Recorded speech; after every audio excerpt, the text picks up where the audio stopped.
Good morning, students.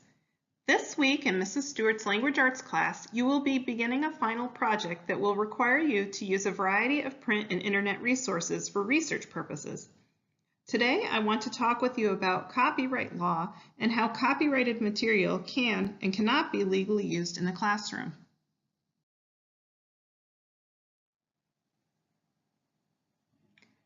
Copyright is the legal rights to an original work.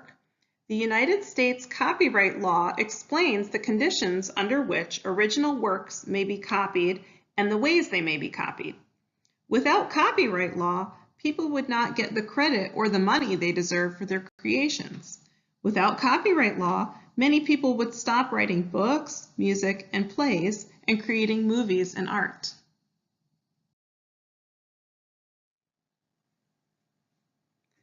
The following original works can be copyrighted: literary works, such as books and articles; musical works, including any accompanying lyrics; dramatic works, including any accompanying music, such as plays and musicals; pantomimes and choreographic works or choreography; pictorial, graphic, and sculptural works, such as photographs, paintings, illustrations, sculptures, and other works; motion pictures and other audiovisual works like movies; sound recordings; and architectural works such as famous buildings.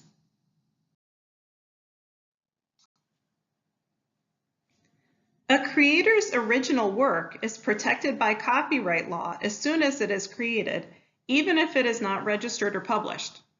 All work on the internet is also copyrighted unless otherwise stated.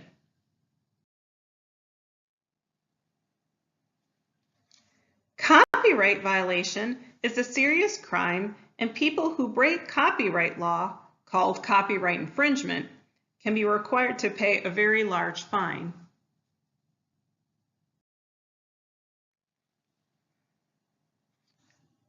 A copyright to the work is usually owned by the person who created the work. Sometimes the copyright is owned by someone else, such as the creator's employer or someone who has bought the copyright to the work. If you want to use a copyrighted material, you may need to ask the owner of the copyright for permission, and you may need to pay a fee to use the material. But sometimes you do not need to ask permission. We will talk about Creative Commons license, duration, and fair use. Sometimes a creator allows his material to be used under certain guidelines. Anyone can use the works the way the authors authorize. For example, sometimes a photographer will issue a Creative Commons license on a few of his photos so that people will use them and more people will become aware of his work. Creative Commons licenses are copyrighted licenses. Creators can offer certain usage rights to the public while reserving other rights. Because of this, you need to make sure that you read and follow the terms of the copyright Creative Commons license that the creator has specified. You can do a Creative Commons image search at the website below, where you can search for images that have Creative Commons license. Also, school databases usually have images and other resources that have Creative Commons licenses already built in.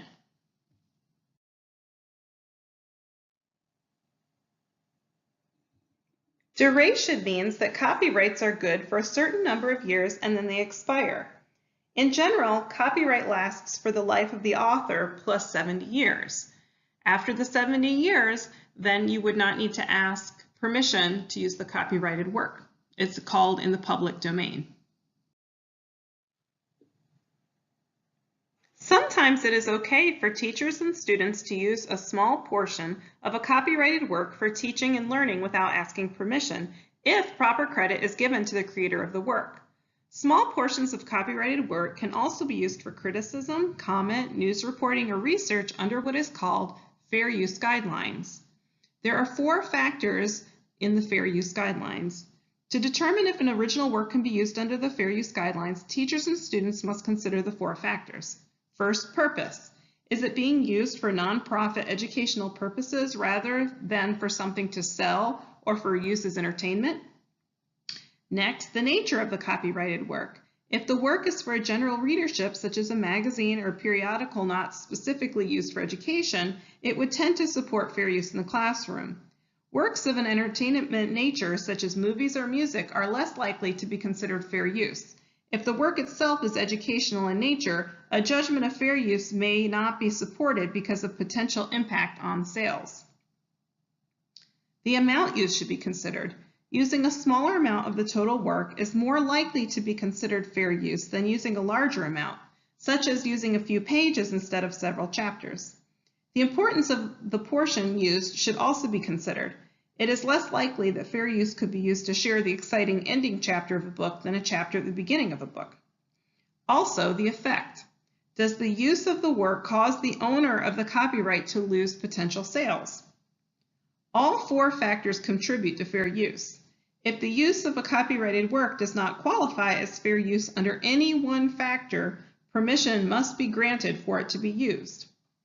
Until the courts decide otherwise, teachers and students can use the fair use to decide when to copy materials that would otherwise be protected.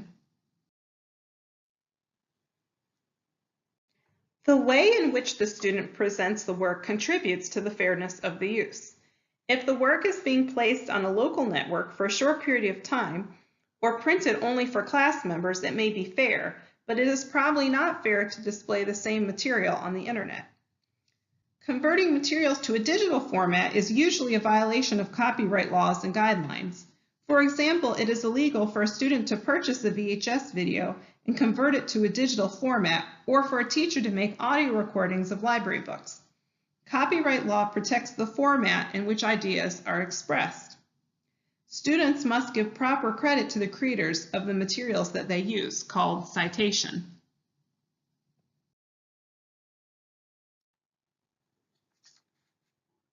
Some school systems issue guidelines for fair use of materials in the classroom.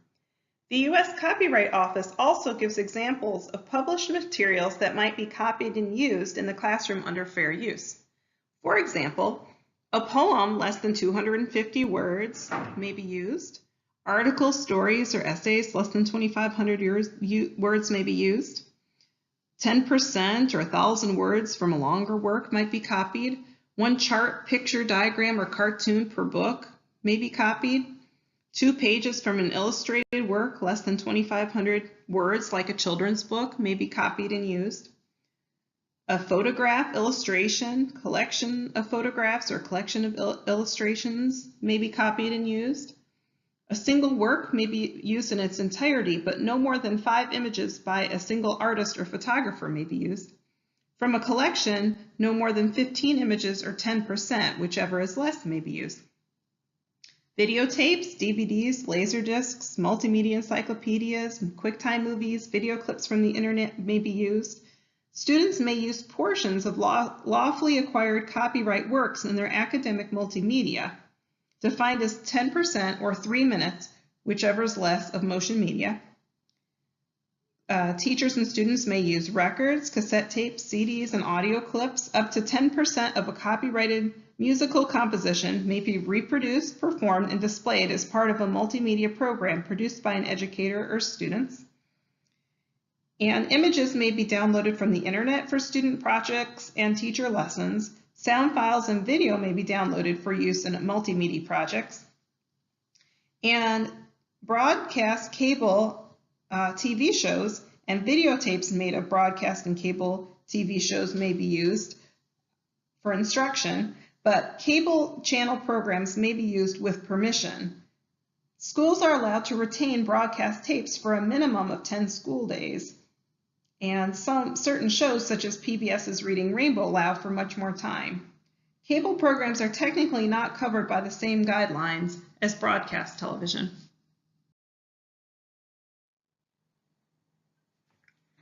There are some things that I want you to keep in mind this week when you begin your research project for Mrs. Stewart's class.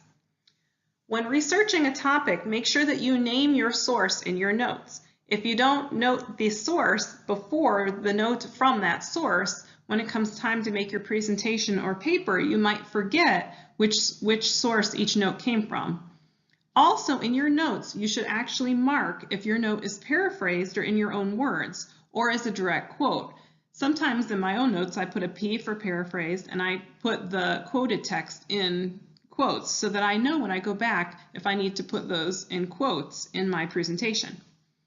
Make sure also when you're actually doing the research that you get the information you need for a reference page from each source. Generally, you'll need to know the publisher or the year or the page number the information's on, and you need to put that in your notes so that when it comes time to make your reference page, that you have the information that you need. Also, if you are using an article database at your school, often there's a citation button that you can click on and gives you the full reference information that you will need for your reference page. Make sure that you use it, but also make sure that you check the reference against the style that your teacher would like you to use, like APA or MLA style, to make sure that it is actually correct. When you go to make your PowerPoint presentation or your written paper, however you're going to report your research, make sure that you use in-text citations and also a full reference page at the end so that you are giving credit to the owner of the work. Make sure that you don't forget to cite the images, tables, and video clips too. Any work that you use that is not your own needs to have a citation and a reference. Together, we can work to create a culture of citation at our school. This is part of using information ethically, and we need to demonstrate this in our work in the classroom and later at our jobs.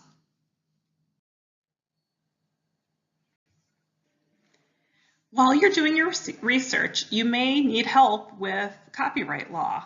If you do, you can consult the School System Fair Use Guidelines.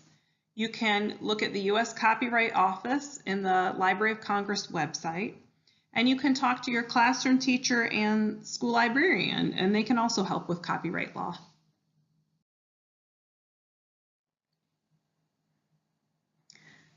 These are the references that I used for this presentation, and this is also an example of a reference page that you will create at the end of your research project, either for your written paper or as part of a PowerPoint presentation. And the style of citation I used was the APA style. And if you look at the first entry in my reference list, that is a website. So that's an example of how a website reference is created. And the next reference that I used was a textbook. And the last three are government documents. So you can see kind of the information that you will need to include in a reference page. And there are a lot of websites and handouts that we can use to write our reference page and get it right.